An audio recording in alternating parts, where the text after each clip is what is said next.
믿음의 열매가 나타날 수 있도록 인도해 주시옵소서. 감사하신 예수 그리스도의 이름으로 기도드리옵나이다.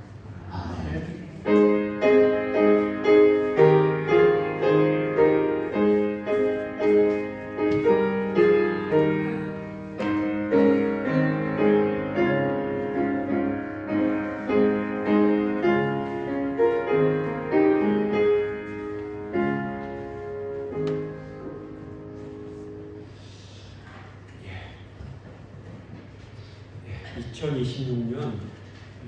새해가 되었습니다. 사람들은 좋은 일이 일어나기를 바랍니다. 남이 나에게 좋은 말을 해주기를 바라고, 남이 나에게 친절을 베풀기를 원합니다. 반대로 생각하면 됩니다.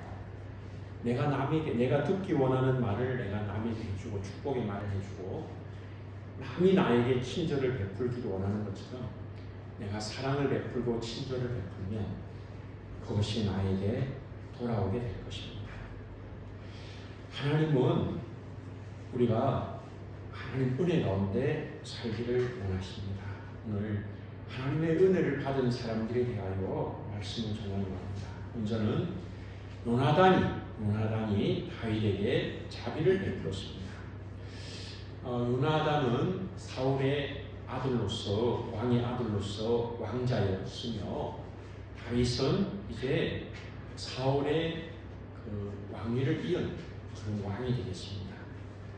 그러니까 옛날 고대 왕국에서는 사울 다음에는 요나단이 왕이 되는 것이 맞습니다만은, 사울 왕의 아들이 왕이 되는 것이 아니라 다윗이 왕이 되었습니다. 그러므로 요나단과 다윗은 경쟁자이고, 요나단과 다윗은 세상에서는 화목하기 어려운 그런 사이인데, 요나단이 다윗에게 자비를 베풀어 주었습니다. 요나단과 다윗이 하나님 앞에 약속, 언약을 맺고 오랜 시간이 지난 후에 요나단이 죽었습니다. 그때 다윗이 슬퍼서 지은 노래가 사무엘하 1장 26절에 있습니다. 하나님의 말씀입니다. 사무엘하 1장 26절. 내 형 요나단이여, 내가 그대를 애통함은 그들은 내게 심히 아름다움이라. 그대가 나를 사랑함이 기이하여 여인의 사랑보다 더하였도다. 이 다윗이 고백하는 것은 하나님 앞에서 이 요나단이 자기에게 자비를 베풀고 긍휼을 베풀어 준 그 사랑이 크다, 그렇게 고백을 하고 있습니다. 자기의 경쟁자가 죽은 것이 아니라 마치 자기의 친족, 자기 형제보다도 더 요나단의 죽음을 가슴 아파했던 것입니다. 이 다윗과 요나단이 언약을 맺은 것은 다윗이 골리앗을 물리친 다음이었습니다. 골리앗을 물리치니 다윗을 볼 때 요나단은 정말 이스라엘에 이같이 믿음 있는 사람인가, 거기에 큰 감동을 받았습니다. 사울 왕도 요나단 자신도 이스라엘의 많은 장군들도 골리앗 앞에서 쩔쩔매고 있었는데, 어린 소년 다윗이 나가서 내가 만군의 여호와의 이름으로 나간다, 너는 칼과 창으로 나오지만 나는 만군의 여호와의 이름으로 나간다 해놓고 물맷돌을 가지고 그를 던져가지고 골리앗을 이기는 것을 보고 감동을 받았습니다. 사무엘상 18장 1절은 이런 말씀입니다. 다윗이 사울에게 말하기를 마치니 요나단의 마음이 다윗의 마음과 하나가 되어 요나단이 그를 자기 생명같이 사랑합니다. 이 사랑은 언약의 하나님이 정말 요나단도 하나님을 사랑하는 사람인데, 저 하나님을 사랑하는 다윗을 보니까 참 저 믿음이 귀하다, 그 말입니다. 정교회 성도님들은 믿음이 좋은 사람들을 가까이 하시기를 바랍니다. 그래서 가족들이 믿음이 좋고, 성도들이 믿음이 좋고, 우리가 사귈 때도 믿음이 좋은 사람들을 가까이 해요. 그래서 요나단은 믿음이 좋기 때문에 믿음이 좋은 다윗을 보고 감동을 받은 거예요. 그래서 언약을 맺은 것입니다. 이 사울왕은 다윗을 두려워했습니다. 언제부터 두려워했는가 하면은 여인들이 노래를 하는데 사울이 죽인 자는 천천히요 다윗이 죽인 자는 만만이다. 이 말을 들으니까 나를 1000명에 비유하고 저 다윗을 10,000명에 비유하니까 이 왕권이 내 아들 요나단에게 가지 않고 저 다윗에게 가겠구나. 그렇게 계산을 인간적인 생각을 하고 보니까 그때부터 다윗이 믿게 보였어요. 여러분 믿음으로 사람을 바라보시기를 바랍니다. 인간적인 생각을 가지고 다윗을 보니까 믿게 되잖아요. 그런데 요나단은 그렇지 아니하였습니다. 자기 아버지가 자기한테 왕권을 주려고 자기 때문에 다윗을 미워하는 요나단은 다윗이 믿질 않았어요. 왜? 자기도 나도 하나님을 사랑하지만은 저 다윗도 하나님을 사랑한다. 이걸 믿었기 때문에. 여러분 믿음의 눈으로 보면 모든 것이 다 감사한 거예요. 그래서 여기 봐도 믿음이고 여기 봐도 믿음이고 우리들의 눈이 다 믿음으로만 바라보는 은혜가 있기를 바랍니다. 이 요나단은 그랬기 때문에 이 다윗과 언약을 맺은 것입니다. 오늘 이 요나단은 하나님 앞에 믿음으로 이 다윗과 언약을 맺고 어떻게 이 다윗을 도와주었는가 하면은 자기 아버지가 다윗을 죽이려고 할 때에 이 다윗이 도망칠 수 있도록 해주었습니다. 그래서 자기 아버지는 사울은 이 다윗을 죽이려고 하는데 요나단이 다윗을 보호해서 다윗이 죽지 않게 하는 그런 자비를 베풀어주며 큰 은혜를 베풀어 주었습니다. 여러분 오늘 예배 드리는 저와 여러분이 요나단이 되시기를 바랍니다. 예배 마치고 여러분들이 사람을 찾아야 되는데 어디 다윗이 없나 두 눈 크게 뜨고 부릅뜨고 한번 다윗을 찾아보시기를 바랍니다. 할렐루야. 여기에 다윗이 있나 저기에 다윗이 있나. 우리는 요나단. 집에서 내가 요나단이다. 교회에서 내가 요나단이다. 구역에서 내가 요나단. 다윗이 어딨냐. 이 다윗은 피해 다니는 사람. 억울하고 우리 아버지 사울의 칼날에 피해서 도망치는 그 불쌍한 사람. 내가 도울 사람이 없나 찾아보시기 바랍니다. 믿음으로 이 요나단이 다윗에게 은혜를 참 베푼 것은 은혜스럽지만은 이 세상에서도 이렇게 사랑을 베푸는 사람이 있습니다. 어느 미국의 고등학교에 존이라는 이름을 가진 아이가 2명이 있었는데 미국 단어 동명이인이 있었던 것 같아요. 한 명은 모범생이고 한 명은 말썽꾸러기입니다. 한 명은 가만히 놔둬도 공부하고 한 명은 가만히 놔두면 장난만 치는 겁니다. 하루는 이 존이라는 아이의 어머니, 말썽장이 존의 어머니가 선생님을 찾아와서 상담을 합니다. 그런데 그날따라 담임선생님이 그 반에 2명의 존이 있는데 이 선생님이 착각했어요. 가끔씩 올해로 가끔씩 착각도 좀 하시기를 바랍니다. 어떤 착각을 했는가 하면은 모범생 아이의 어머니 본 줄 착각한 거예요. 실제는 말썽장이 아이의 엄마가 왔는데 뭐라고 했는가 하면은 선생님이 이렇게 말합니다. 어머니, 나는 어머니 아들이 우리 반에 있는데 자랑스럽습니다. 이 아이는 아이들에게 모범이 되고 이 아이는 앞으로 훌륭한 아이가 될 겁니다. 어머니 반갑습니다. 선생님이 착각하고 이렇게 말했어요. 여러분 집에 가서 착각을 많이 하시기 바랍니다. 가족들을 보고 착각해가지고 교회에서 여러분 착각을 많이 하시기 바랍니다. 왜 이 스님이 일부러 한 건 아닌데 모범생 어머니인 줄 알고 모범생 아이 어머니인 줄 알고 이렇게 말을 했어요. 집에 가서 이 어머니가 심각해졌습니다. 내가 가서 선생님한테 이런 말을 듣고 왔다고 아이한테 말하니까 이 아이가 갑자기 심각해졌습니다. 태어나가지고 칭찬이라고 어머니한테도 칭찬을 들은 적이 없고 선생님한테도 칭찬 들은 적이 없고 꾸중만 듣고 살았는데 아이 선생님이 자기를 칭찬했던 말을 어머니한테 들으니까 이 아이가 심각해져가지고 다음날 선생님을 찾아간 우리 아이가 뭐라고 하는가 이렇게 말했어요. 선생님, 어제 선생님이 우리 어머니에게 해주신 말씀을 들었습니다. 저는 지금까지 칭찬을 한 번도 들은 적이 없습니다. 그러나 선생님이 실수로 저한테 칭찬해 주셨는데 앞으로 제가 선생님의 기대에 실망시키지 않겠습니다. 이렇게 말했습니다. 어떤 일이 벌어졌는가 3개월 동안 공부만 해가지고 얘가 학교에서 가장 성적이 많이 올라간 학생이 되었습니다. 그리고 그 다음 6개월 만에 그 반에서 3등 안에 들어갔어요. 선생님이 실수로 말 한마디 한 게 장난꾸러기를 모범생으로 만들었습니다. 여러분 이 아이의 담임 선생님처럼 우리 성도님들이 착각하고 사시기를 바랍니다.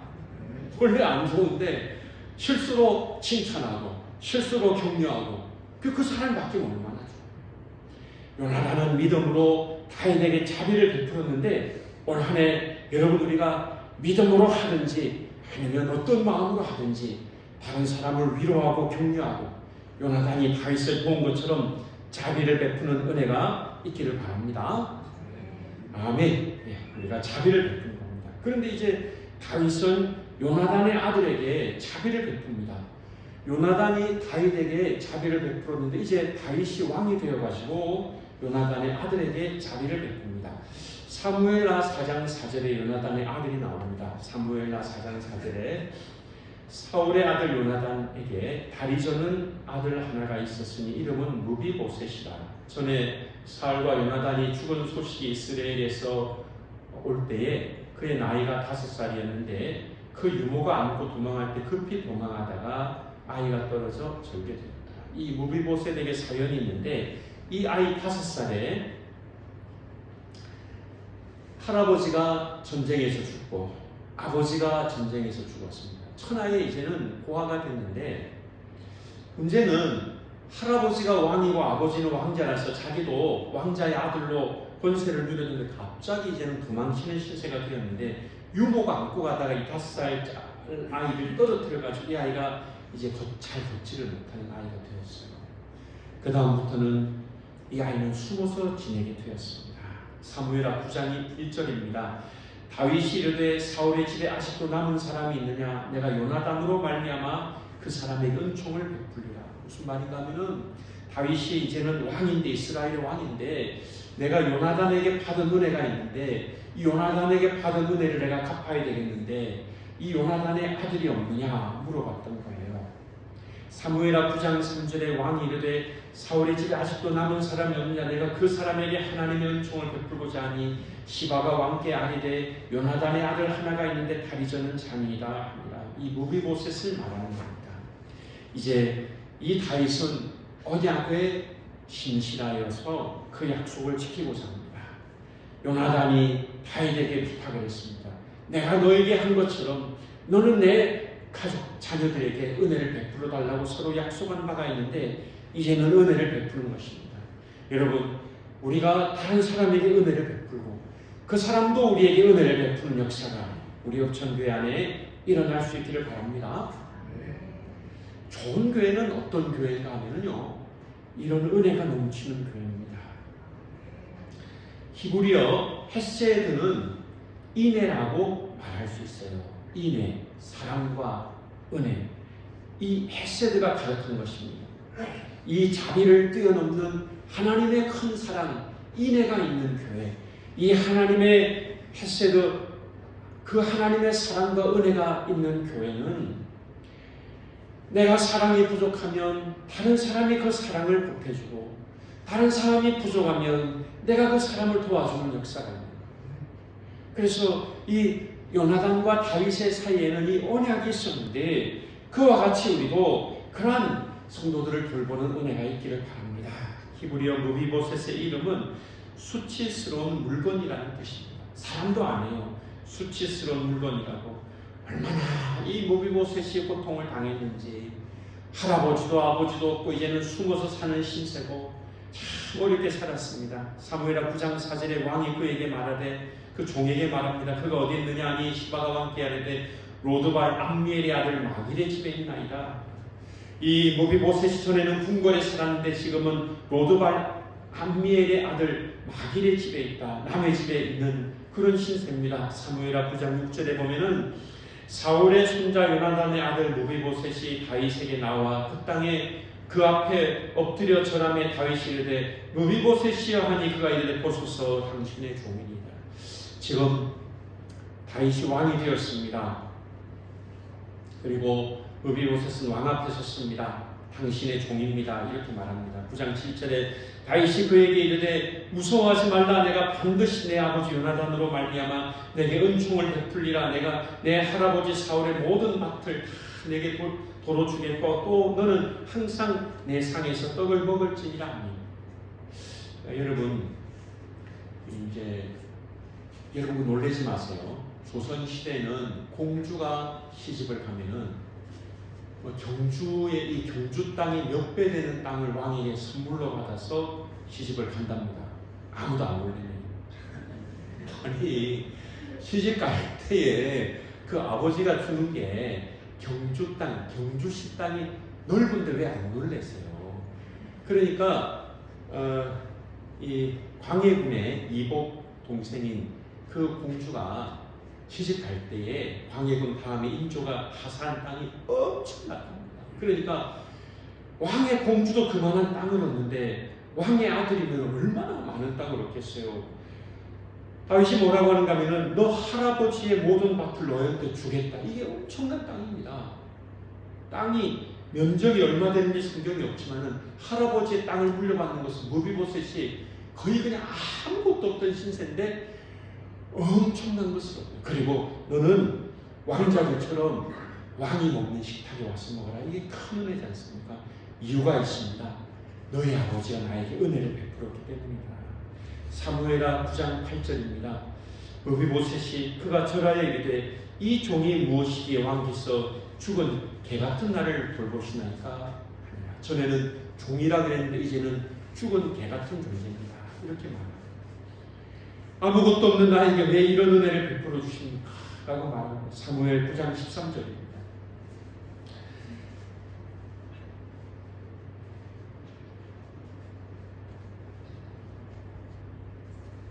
사무엘하 9장 13절입니다.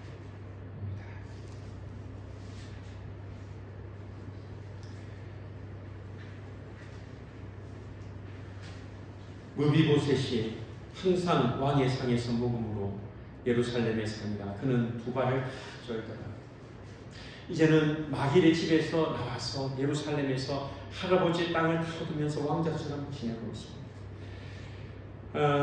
요나단은 아버지의 미움받는 다윗을 살려주었고, 그리고 다윗왕은 이제 왕이 되어서 죽은 요나단의 아들 무비보셋에게 자비를 베풉니다.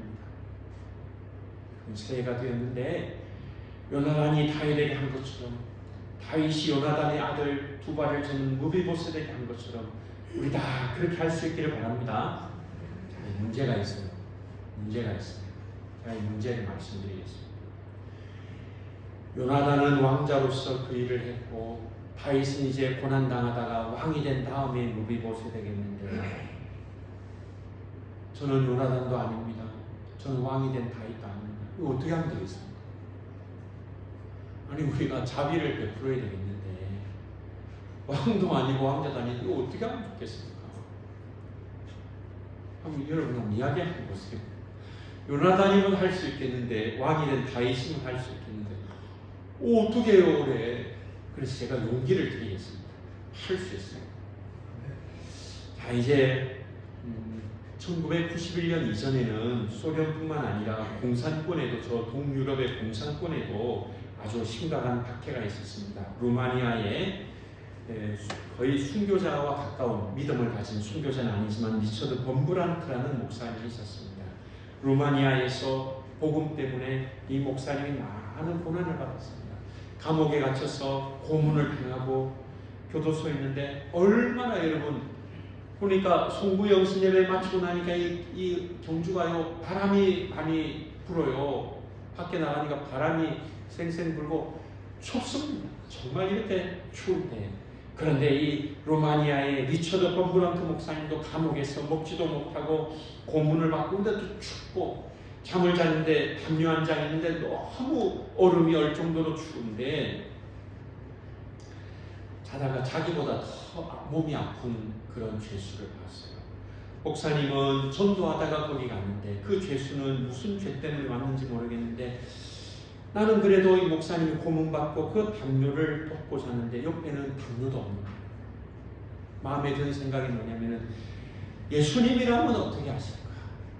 자기도 고문받다 왔지만은 자기 덮는 담요를 그 몸이 아픈 사람에게 주었어요. 그리고 이 목사님이 자기는 그냥 담요 없이 그렇게 잠을 잤구나. 여러분, 요나단은 왕자고 다윗은 왕이 되어서 무비보셋을 도왔지만 매 맞고 고문을 받는 중에도 내가 가진 담요를 남에게 줄 수 있는 이 본브란트 목사님처럼 2026년에 우리가 가진 것 없어도 자비를 베푸는 은혜가 우리에게 있기를 바랍니다. 콩 한 쪽도 남은 정말 나도 도움을 받아야 되지만은 도움 받아야 될 내가 남에게 도움 주는 그런 역사가 있으면 좋겠어요.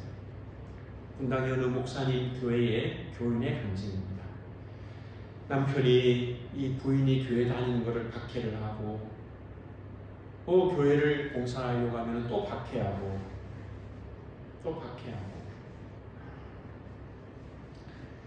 그런데 남편의 박해뿐만 아니라 이제 동서가 있는데 손 위에 동서가 있는데 더 괴롭히는 거예요. 그래서 이분이 이 교회 권사님이 돼가지고 열심히 봉사하려고 하면 남편이 박해하고 손이 동서가 괴롭히고 하는데 어느 날 마음이 바뀌었어요.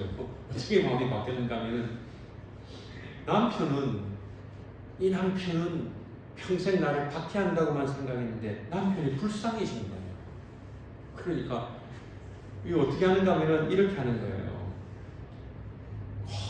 이 박해하는 남편을 원수처럼 생각하다가 이 원수만 없으면 내가 예수 안 믿는데 어느 날 자기 남편을 불쌍하게 여기니까 그래 나는 천국 갈 텐데 이 사람은 천국도 못 가고 불쌍한 이 생각하니까 긍휼히 여기는 마음을 가지니까 남편이 막 박해하다가도 자기 부인 얼굴이 달라지니까 남편이 변화된 겁니다. 남편이 예수를 믿게 됐습니다. 할렐루야. 지금 은퇴하신 선한 목자교회 유기성 목사님의 교인 간증입니다. 널 박해하는 남편을 미워하고 원수대하듯이 하다가 어느 날 불쌍히 여기니까 그 남편이 변화가 됩니다. 그 손이 동서도 나를 이렇게 박해할 수 있나 하다가 불쌍히 여기니까 그 손이 동서와의 관계도 좋아졌어요. 그러니까 어떤 일이 벌어지는가 하면 이 권사님의 자녀도 잘 되고 이 권사님이 하는 일도 잘 되고 다른 사람에게 자비를 베푸니까 남편에게 자비를 베풀고 나를 괴롭히는 손이 동서에게 자비를 베푸니까 우리 아들이 잘 되고 우리 집안이 잘 되고 할렐루야. 나만 변하면 되는 거야. 남은 안 변합니다. 죽을 때까지 안 변합니다. 안 변하는 그 사람을 탓할 것이 아니라 내가 나에게 괴로움을 주는 그 사람을 불쌍히 여기고 내가 그렇게 하니까 하나님이 나에게 복을 주시더라. 유기성 목사님 교회에 은퇴하신 그분의 교인이 목회할 당시의 교인의 당시입니다. 이제 우리는 여러분 자비를 베푸는 사람이 되어야 됩니다. 마태복음 25장 40절 임금이 대답하여 이르시되 내가 진실로 너희에게 이르노니 너희가 여기 내 형제 중에 지극히 작은 자 하나에게 한 것이 곧 내게 한 것이니라 하시고 그러니까 지극히 작은 자 하나에게 행한 그것이 예수님에게 한 것이다. 또 예수님은 다르게 이렇게 말씀합니다. 지극히 작은 자 하나에게 하지 아니한 것이 나에게 하지 아니한 것이다. 너가 작은 자라고 해서 하지 아니하는 그 나에게 주님께 하지 아니한 것이고 지극히 작은 자 하나에게 선을 베풀면 그것이 나에게 한 것이다. 누가복음 6장 36절에 너희 아버지의 자비로우심과 같이 너희도 자비로운 자가 되라. 예수님이 말씀하십니다. 하나님은 자비로우신 분인데 너희도 하나님처럼 자비로운 자가 되어라. 그래서 자비를 베푸는 사람이 되라고 하는 것입니다. 그럼 우리가 하나님의 은혜로 구원받았습니다. 공짜입니다, 여러분. 십자가의 은혜로 우리가 구원받았습니다. 할렐루야. 그러므로 우리가 은혜를 받았기 때문에 그 은혜를 받았기 때문에 다른 사람에게 우리도 자비를 베푸는 긍휼히 여기고 선한 말을 하고 믿음으로 섬기는 것입니다. 이 헤세드가 가득한 하나님의 인애가 가득한 교회, 하나님의 인애가 가득한 이제 가정입니다. 여러분 이제 그 헬라어로 그리스도를 크리스토스라고 하는데 자비라는 단어가 그리스도와 비슷한 크리스토스와 비슷한 크레스토테스라고 하는 그래서 예수님을 믿는 사람은 예수님과 닮아서 자비를 베푸는 그런 사람이 된다. 헬라어에 대한 것입니다. 그래서 예수님을 믿는 사람은 자비를 베푸는 사람입니다. 여러분 우리가 자비를 베푸는 사람이 될 수 있는 이유를 말씀드리겠습니다. 성령이 예수님을 믿은 은혜로 성령이 충만하면 자비를 베풀게 될 줄로 믿습니다. 우리의 본성은 자비가 없습니다. 자비가 없는 게 정상입니다. 정상. 그런데 이 정상을 뛰어넘어서 안정상, 비정상이 되는 것은 성령이 충만하면 자비의 사람이 될 줄로 믿습니다. 가만히 두면 냉정해요. 가만히 두면 그냥 무관심해요. 그런데 성령이 충만하면 자비를 베풀게 된다 그 말입니다. 미국에 남북전쟁이 있을 때 크리스마스가 다 되어가지고 링컨 대통령이 군인 병원에 찾아가서 입문합니다. 한 병사가 피를 많이 흘리고 이제 죽어가고 있습니다. 이 링컨 대통령이 위로합니다. 힘들죠? 뭘 도와드릴까요? 그러니 한 병사가 말합니다. 편지를 좀 써주세요. 이렇게 말합니다. 링컨이 종이를 들고 와서 글을 받아줬습니다. 이 병사가 죽어가면서 이제 말을 합니다. 편지 내용을 말을 합니다. 사랑하는 어머니, 저는 부상이 너무 심해서 이대로 세상을 떠날지 모릅니다. 어머니, 이 아들이 자랑스럽게 싸웠다는 것을 알아주세요. 그리고 어머니, 천국에 먼저 갑니다. 거기서 만나자는 그런 이야기입니다. 링컨은 이제 편지를 적습니다. 거기에 아들의 이름을 적고 아들의 글씨가 아니니까 밑에 에이브럼 링컨이라고 자기 이름을 대서한 자기 이름을 적습니다. 병사가 이 편지를 받아보고 깜짝 놀랍니다. 대통령님이시네요. 이 대통령님이 제 편지를 받아 적어 주었으니까 영광입니다. 감사합니다. 이렇게 하니까 대통령이 말합니다. 아닙니다. 제가 감사합니다. 나라를 위해 목숨을 걸고 싸운 당신 같은 병사가 있어서 저는 감사합니다. 대통령이 말합니다. 더 도와드릴 게 없습니까? 이렇게 말하니까 병사가 말합니다. 대통령님, 제 손을 잡아주십시오. 이렇게 말했어요. 가서 손을 꼭 잡아주었어요. 대통령이 손을 잡아줄 때 그 병사의 숨이 멎고 그는 천국에 갔습니다. 이 대통령은 이 병사의 소원을 두 가지를 들어줬는데 편지를 적어주었고 대통령이 손을 잡아주었습니다. 여러분, 대통령으로 할 수 있는 게 이거밖에 없어요. 피 흘리고 죽어가는 병사를 살리지도 못하고 그 병사를 건강하게 만들어서 집에도 돌려보내지 못하고 그냥 편지 한 장 써주고 거기에 링컨이라고 이름 적고 손을 잡아달라고 하니까 손을 잡아준 것밖에 없습니다. 그러나 천국에 갔을 때 그 병사가 대통령에 대해서 얼마나 감사한 마음을 가졌겠습니까? 여러분, 우리가 요나단도 아니고 다윗왕도 아니지만 죽어가는 사람의 소원을 들어주고 손이라도 잡아주고 편지라도 써주는 자비를 올 한 해 꼭 실천할 수 있기를 바랍니다. 할 수 있습니다. 우리 청교회 성도들은 가정에서, 교회에서, 세상에서 그런 자비를 베푸는 사람이 될 줄로 믿습니다. 할 수 있습니다. 오래전 영국에 어떤 한 멋지게 생긴 남자아이가 있었는데 여름에 이제 휴가를 가는데 스코틀랜드에 가서 수영을 하는데 갑자기 발에 이 아이가 쥐가 났어요. 원래 수영 잘하는데 쥐가 나서 물에 빠져 죽을 뻔했는데 그 동네에 사는 어떤 아이가, 남자아이가 살려줍니다. 이 어린아이가 어린아이를 살려준다는 것은 어려운 일이죠. 살려줬어요. 잘못 살려주려고 하다가 구하러 간 사람도 죽을 수 있는데 살려줬어요. 그래서 거기서 이제 목숨을 구한 아이가 부잣집 아들인데 자기 아버지한테 말했어요. 아버지, 어떤 아이가 날 살려줬어요. 그러니까 이 아버지가 사람을 보내가지고 자기를 살려준 아이 집에 보내가지고 이 아이 소원이 뭔지 물어봤어요. 물어보니까 집안이 형편이 안 되는데 의학 공부를 하고 싶은 거예요. 그런데 평생 소원인데 이게 자기 집에서 안 됩니다. 근데 이 부잣집 아들의 아버지가 내가 내 아들을 살려준 은인 그 아이의 의학 공부를 할 수 있도록 도와주겠다 그랬어요. 여러분, 그런데 어떤 일이 벌어졌는가 하면은 그렇게 그 부잣집 아들의 아버지의 도움으로 의학 공부를 한 사람이 그 이름이 알렉산더 플레밍인데 이 사람이 1945년에 노벨 의학상을 받았습니다. 놀라시는데 노벨 의학상을 받고 이 사람이 1928년에 페니실린이라는 약을 만들었어요. 그리고 이 플레밍이 구출한 소녀는, 전에 어렸을 때 구했던 소녀는 그 이름이 윈스턴 처칠인데 영국 수상이 된 겁니다. 이 영국 수상이 2차 세계대전 당시에 미국의 루스벨트 대통령과 소련의 스탈린 서기장을 만나서 회담하기 위해서 가다가 폐병에 걸렸는데 이 병에서 죽을 뻔하였는데 페니실린이라는 약으로 치료를 받았습니다. 할렐루야.